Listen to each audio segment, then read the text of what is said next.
treba počasi končati, da ne predolgo. Ja, a lahko še? Ampak... Ne, ker to sem te hotel vprašati, ker ti si, Gabrielčič mi je rekel v bistvu, da ti si dejansko si šel, tudi sam si zdaj rekel, vse pogledati, ne? Zelo velik. Trudil sem se čim več videti, ja. Ja.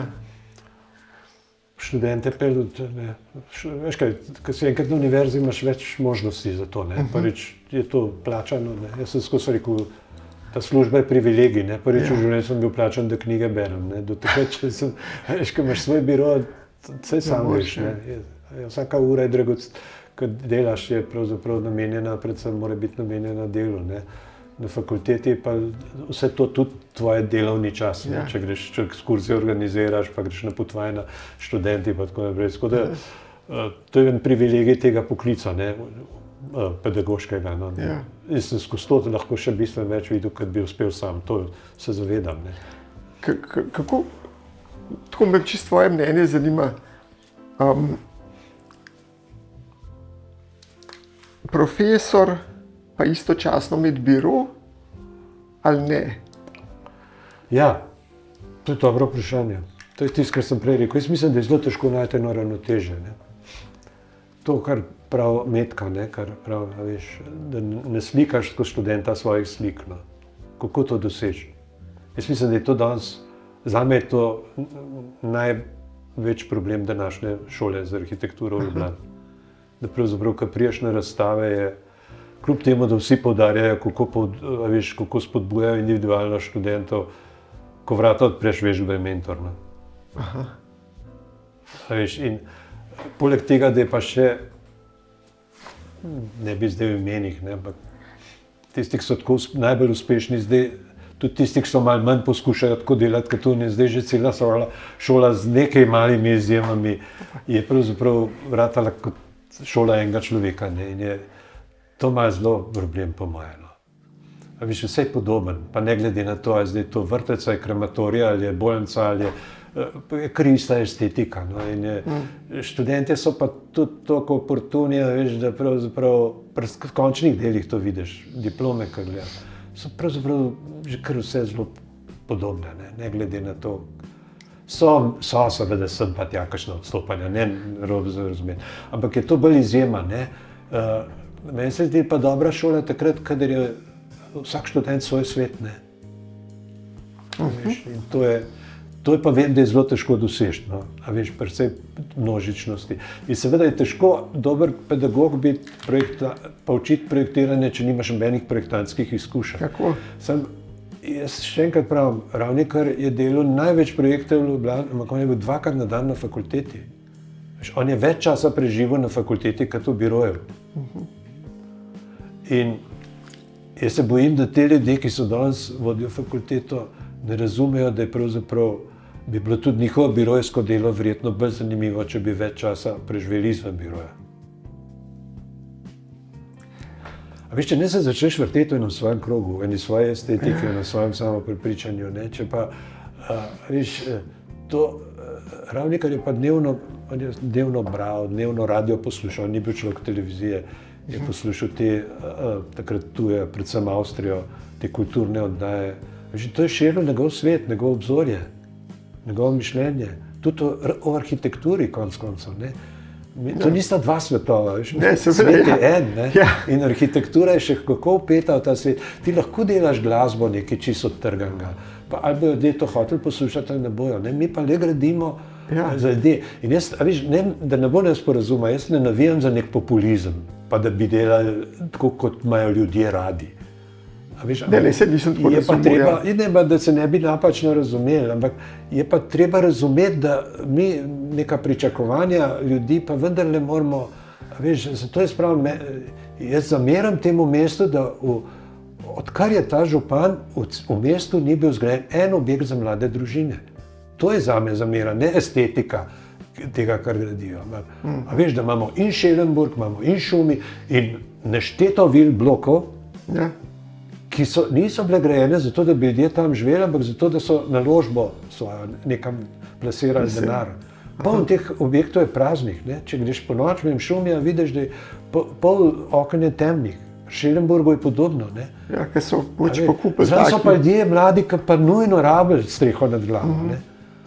To jim pa mesto bi lahko to reguliralo, imelo to možnost. Seveda, mesto to lahko regulira. To pa odriva na mestni rob. Ne? Veš, stanovanjski sklad dobiva parcele tam, kjer bi moral pravzaprav atrijske hiše graditi, ne pa blokov. Ne?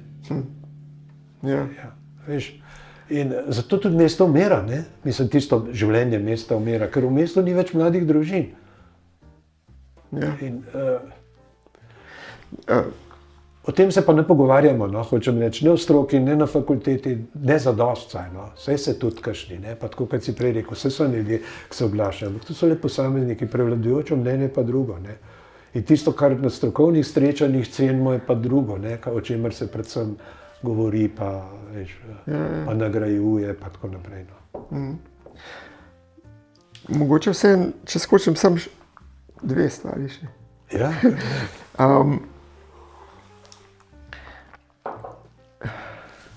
Koliko zdaj nazaj, enih 5 let, mogoče nekaj tazga. Takrat, ko je Glen prišel na predotvoritev Bienala, če se spomniš, ker smo vas tudi tam srečali, ko sta sedela. Ja. Takrat sem Lajevca povabil, pa gremo Glena poslušati, pa da gremo pač še na Bienale. Pa to.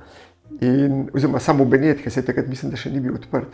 To je bilo nek preddogodek, je bil nekaj takega. Ja, sem najel kombi, pa sem moj tim povabil, pa še njega, pa smo se odpeljali. No in nazaj grede, pa smo še malo tam po Benetkah vandali, pa vaju srečali, ampak mi grede takrat, ker smo poslušali v tisti sobanci, kje so že imeli, Glen je imel pogovor z unimi, ki so takrat pol Pritzkerja dobili. Ja, mislim, neki Španci. Ja, te RCR. Tako, RCR, ja, tako.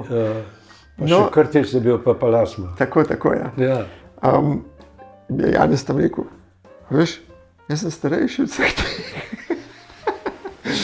Ampak, no, hotel sem tole reči. Ko smo se peljali nazaj,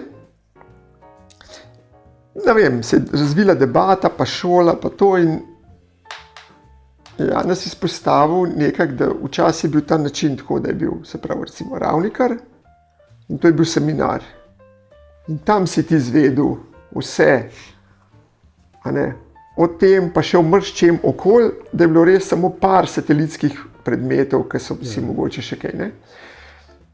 In da tako bi bilo prav. Danes, ko pa gledam, je pa tako, da seminar je skorajda eden od predmetov.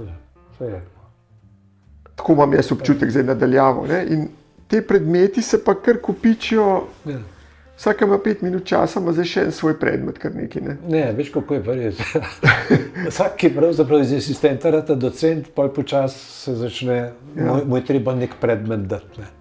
Ja. Če ni drugače, se ga pa zmisljajo. No, sej, tako, ali on sam, ali na šola, ali kakorkoli. No, ja. In to je naraščalo in zdaj smo v tej situaciji. Smo, kjer smo.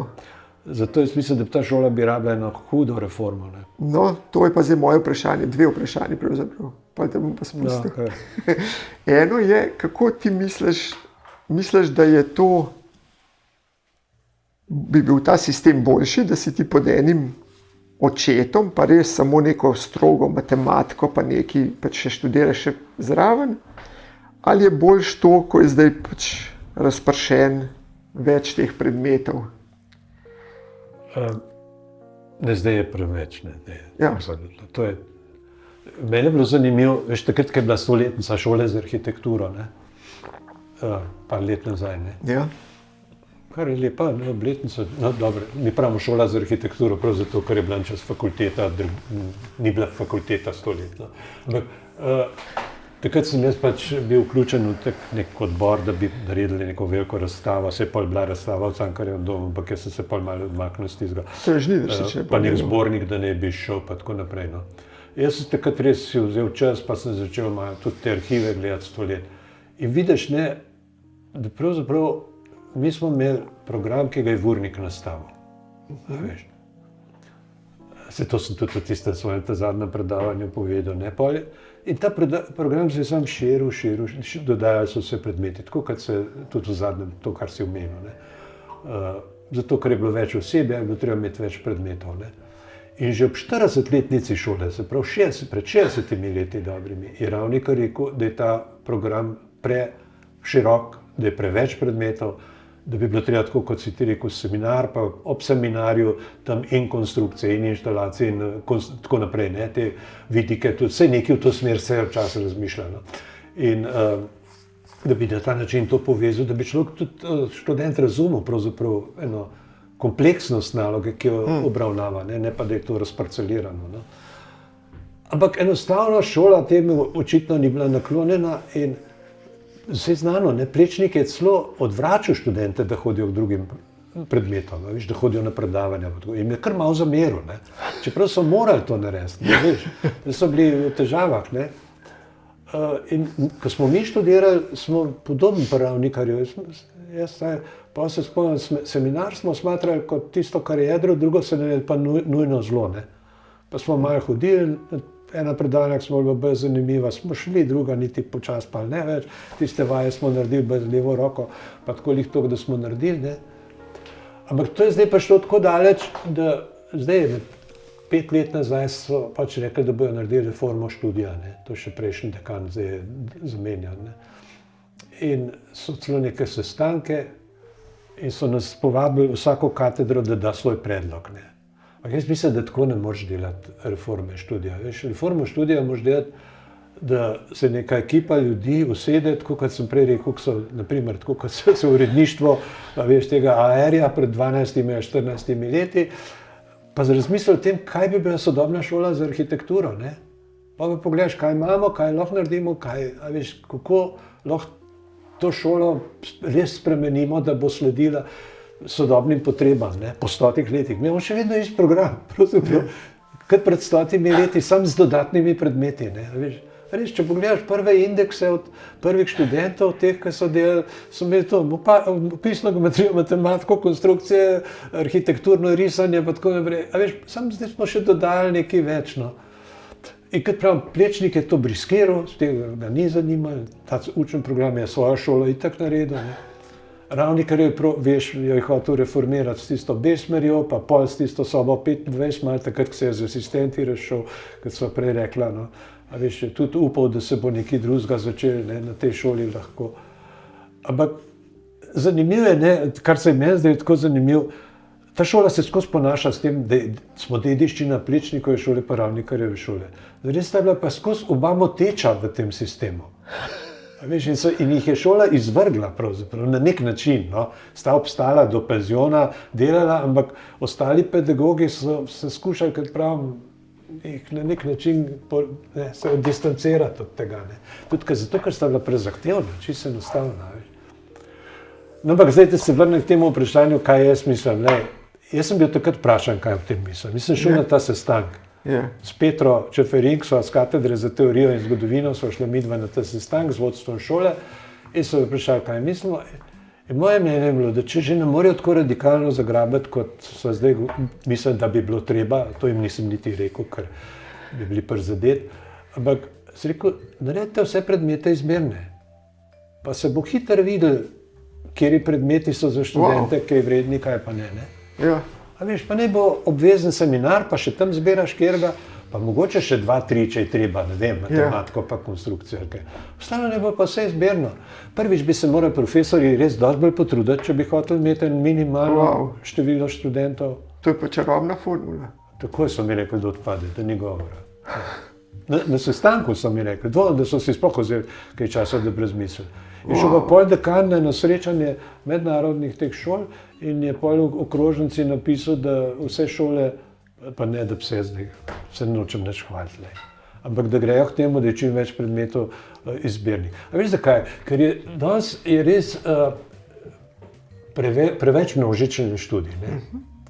In ti lahko s katedra predavaš, ne vem, zgodovino za 200 ljudi, ali pa ekonomijo mogoče, ali pa matematiko. Ne? Mi imamo pa individualni študij, ne? Tako kot na umetniških akademijah, pa podobno. Vsaj v veliki meri. Še vedno lahko matematiko iz katedra predavaš, ampak projekti se pa delajo individualno ali pa mogoče v manjših skupinah. Ne? In zdaj, če češ res, kot sem še enkrat Metke Krašovc, ne, da slediš eni individualnosti študenta, ne? a veš, je saj, da bi si ponudbo predmetov on lahko tudi sam zbral, glede na svojo afiniteto. Ja.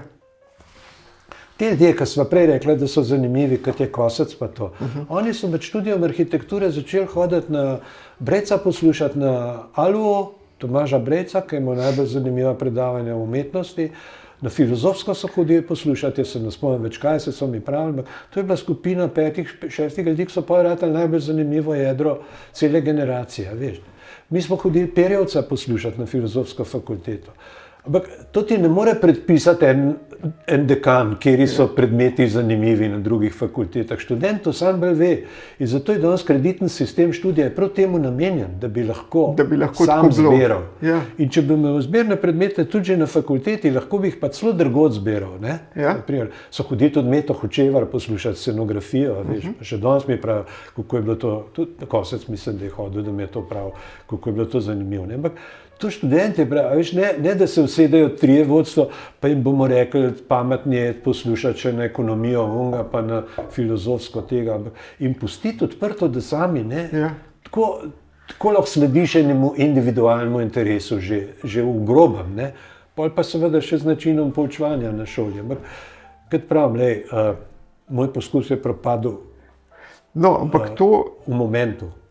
A veš, ker pa bi lahko tudi rekel, minimalno je 15 študentov, če češ, da se predmet izvaja, kdor jih ne bi dobil 15, se predmet ukine, pa ne se mentor sam išče. A veš, bi se tudi ljudje začeli truditi, pedagogi drugačen odnos bi imeli do tega dela. Ampak lej, kot pravim, me je bilo, takoj sem dobil odgovor, to na naši šoli ni možno in tega ni. In danes je manj izbirnih predmetov, kot jih je bilo pred 10 leti. Ampak to se mi zdi, mislim, jaz nisem nikoli o tem razmišljal tako, ampak to se mi zdi čarobna formula, to je to. In če zdaj pomislim, zdaj imam jaz sina na Finskem, na faksu. In oni imajo točno to. Kaj pa študira? Zdaj si me pa ne dobil. Arhitekturo. Ne, on je tukaj delal Aluo fotografijo, zdaj gor pa ni več niti fotografija, ampak je neki. Ne znam ti povedati. Ampak na umetniškem področju. Ja, tako je. No, in oni imajo točno tako, mislim, da imajo 2-3 glavne predmete, ki nekako morajo biti. Ker zanč, ki se je zdaj v drugi letnik upisal, sem gledal, ali ne, v drugi semester, je sam zberal, sem rekel, kaj pa imaš kaj nujno. Ne, on to vse nekaj zbere in še celo tako zraven je z nekim podzemnim tunelom še neka druga umetniška fakulteta povezala za gledališče, pa to, in si lahko predmete tudi od tam zbral, ne? Zato sem se jaz zavzemal, da bi bile v Ljubljani vse akademije skupaj, veš, likovna, glasbena, AGRFT. Ti, ko greš danes na Bienale v Benetkah, vidiš, da je tam video, pa je neka inštalacija, pa je nekaj, veš, ta umetniška področja so zanimiva prav zaradi teh mejnih, ne, pa so te nove tehnologije, digitalne, pa to, a veš, na vsa področja gre, ne, in zato to ločevati je čisto umetno, no. To je bilo včasih slikarstvo, kiparstvo, arhitektura, zdaj se to prepleta in bi bilo tudi fajn, da bi tudi mi vpeti v to, ne? Kaj čva razmišljati o utopijah? Ne, ampak ne, jaz pa mislim, zato mi je pa fino, ker dobil sem recimo od Gabrielčiča pogled na to, pa tvoj, mene je to zanimivo, no, pač, ne vem, zgleda, da prehajam v taka leta, da me to bolj zanima, kot me je 30 let nazaj, kad sem moral se jaz prebiti, ne pa, kad sem samo klev nad kakšno gamatrijo. Je še ena reč si rekel, da nama predolga res. Zelo me zanima tvoj pogled, samo še to, za vpliv AI-ja, umetne inteligence na tole naše področje. Jaz sem popolnoma analogen človek. Uporabljam računalnik zaradi predavanj, za maile, za internet, tudi kaj poiskati včasih. Ampak če ne pa, jaz verjamem, da modrost je še vedno v knjigah. A veš, jaz mislim, eno so informacije, drugo je pa modrost, no, vednost. To je eno zelo lepo predavanje, pa ga premalo poznamo, ker ima ob 100-letnici Ljubljanske univerze Mladen Dolar. Pa je o tem govoril, kako je univerza namenjena, to, kar sem prej rekel, veš, ne transferju znanja, nekih prenašanja veščin. No. Zato je spravno prej, veš, ni, da ti birojske veščine prenašaš na mladega študenta. Danes z umetno inteligenco, s temi rečmi, čez 10 let bodo potrebe v biroju totalno drugačne, kot so danes tiste, ki jih danes učimo na fakulteti. Zato danes bolj pomembno je, učiti neko kritično, samostojno mišljenje, vednost, nekaj res. In to je pa, jaz mislim, da je umetna inteligenca absolutno lahko neverjetno pripomoček. Si predstavljam, pa sem že spraševal kolege, jaz skušam več družiti, tudi ne samo s strokovnimi, ampak z ljudmi z različnih področij, ker jasno je bolj spodbudno. No? Naprimer za zdravnike, za medicino. Ja. Veš, danes imaš te specialiste, jasno, vsak je specialist na svojem področju in ti da svojo diagnozo. Ne? Imamo poln mini diagnoz, redko kdo te pa, splošen zdravnik, te pa do neke mere lahko gleda kot celoto. Ja. In se mi zdi, umetna inteligenca bo pri tem lahko, veš, da boš vse, tudi specialistov, da boš dal vse te informacije, pravzaprav bo vsak pacient nosil in bo umetna inteligenca dala mogoče, kaj bi bila lahko res skupna diagnoza problema. Ne? Veš, prevečkrat je razdeljen in tako je na različnih področjih, tako da sigurno je to en potencial, ki je pa tako kot vsako človeško orodje, veš, lahko je tako kaj nož, ne, ga uporabljaš, lahko je zelo, zdaj sem gledal, kako se kaj vidrek si s kamen dajo, ne, pa točejo orehe s kamnom. Orodje je lahko seveda namenjeno zelo pozitivnim, ne, ali pa pripomoček, ne, lahko je pa hudičev nevarni. To umetna inteligenca je po moje hudičev nevarna, pa hudičev velik potencial. Ne. Spet je človek tisti, ki bo pravzaprav razsodnik, ne, kaj bo z tega naredil. Veš, tako da, jaz mislim, da smo v enem zelo kočljivem času živimo. To več kot rečem, dosti več optimizma je bilo, ko smo bili mi mladi, kot je danes za mlade ljudi. Ne. Perspektive so dosti bolj omejene. In tle, veš, je arhitektura. Filozof Carsten Harris, ki je zelo lepo knjigo napisal, kako je že naslov, da se ni pomembno. Ampak not ima to misel, ne, da arhitektura ni samo socialna dejavnost, ne, ampak pravzaprav mora graditi tudi en del utopije, no, mora imeti vse. Ne. En svet, ki je boljši, ne? Ki mogoče nikoli ne bo realiziran, ampak si vsaj prizadevati zanj. No? In to je tisto, kar jaz danes pogrešam. Veš, pri teh sledenju nekih kapitalskih interesov tega ni. Ne? Kapital ima interes rast kapitala, nič drugega. Medtem, ko te čisto človeške utopije, no? En boljši svet, ki je bolj prijazen, ki je bolj, tega je pa premalo danes. In premalo se zavedamo, da arhitektura bi lahko zelo veliko prispevala. No? Ali pa saj premalo razmišljamo v to smer. No? Se preveč ukvarjamo res, kako bo oblikovan, pa tako neki. Pustva še kaj odprt. Ne? Ja. Odlič, še enkrat, hvala ti lepa, no, da si prišel in hvala ti lepa, no, da, kako bi temu rekel, da si. Da delaš, kar delaš, pa res. Ja, ne vem, če se vsi strinjajo s tabo, ampak lepo, da si to rekel, zelo prijazno. Tako da, mogoče te pa res ne govorim še za kdaj. Ja, kaj drugega. Hvala, Aleš. Za vabilo. Tako da.